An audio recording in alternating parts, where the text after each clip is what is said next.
The Honourable Damien O'Connor. Thank you, Mr Speaker. Mr Speaker, last week I was asked to resign. Not by the National Party, no, indeed by a community leader on the West Coast.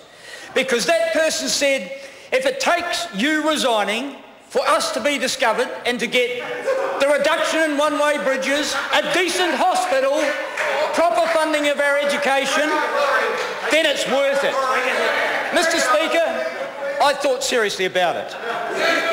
Because I am committed to my electorate and rural New Zealand. Mr Speaker, the previous Speaker, Mr Nash, said that this government has no strategy for provincial New Zealand. He's wrong, no, he's wrong. They have no strategy for New Zealand. Not a clue. And what must be the ultimate insult was a press release today by the government's own department, Statistics New Zealand, traditionally seen as a very fair and objective organisation. It is nothing more than spin. Do you know what it says? Current account deficit reflects growing economy. It then goes on to say the larger deficit, because indeed it was a larger deficit, in the latest quarter is due to overseas companies earning more from their investments in New Zealand. Then it goes on to say companies tend to earn higher profits when the economy is growing. If nothing else changes, an increase in profits earned by foreign-owned companies in New Zealand will increase our current account deficit. Mr Speaker, that says that John Key and his merry men have got what they want. They campaigned on selling down our assets and on facilitating the sale of anything that moves and anything that doesn't.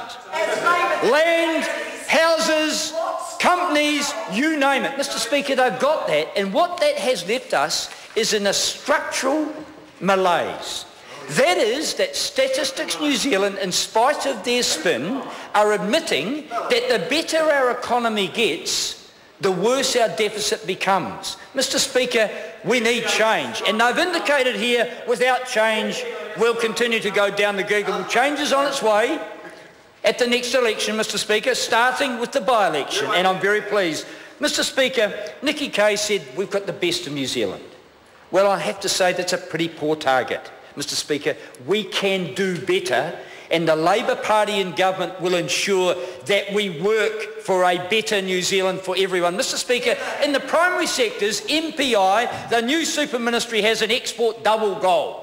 By 2025, to double the amount of exports in this country.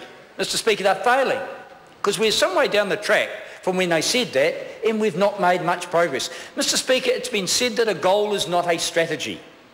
But the government hasn't learnt that, Mr Speaker. And while I applaud the efforts to increase our exports, it's coming at the expense of a long-term vision for our country, Mr Speaker.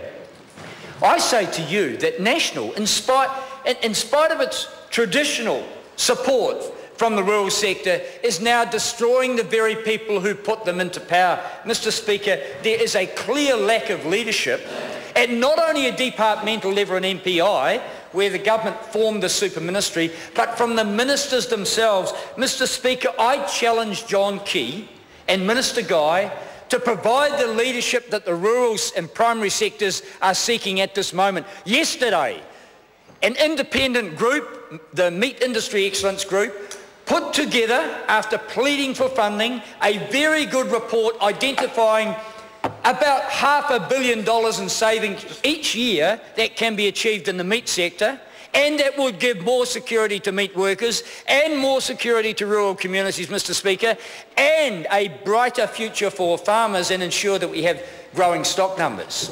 It depends upon the government taking leadership and taking the steps as laid down in that report, Mr Speaker. Well, I have offered personally to Minister Guy support from myself and from the Labour Party to implement those recommendations if he so chooses. Mr Speaker, I'm not going to hold my breath on that. The government has already committed $350 million of taxpayers' money, $350 million of farmers' money to PGP, a primary growth partnership scheme that the Office of the Auditor General says, quote, having reviewed 6 programs, there is no identifiable economic benefit so far. An absolute rort and a slush fund for a bunch of Tories that go around the country singing the praises of the government, knowing full well that their sectors are slipping backwards. Mr. Speaker, the dairy industry is facing some big challenges, the meat industry and all of them, because this government refuses to show the leadership necessary to develop a strategy for New Zealand, a New Zealand that we want to be proud of.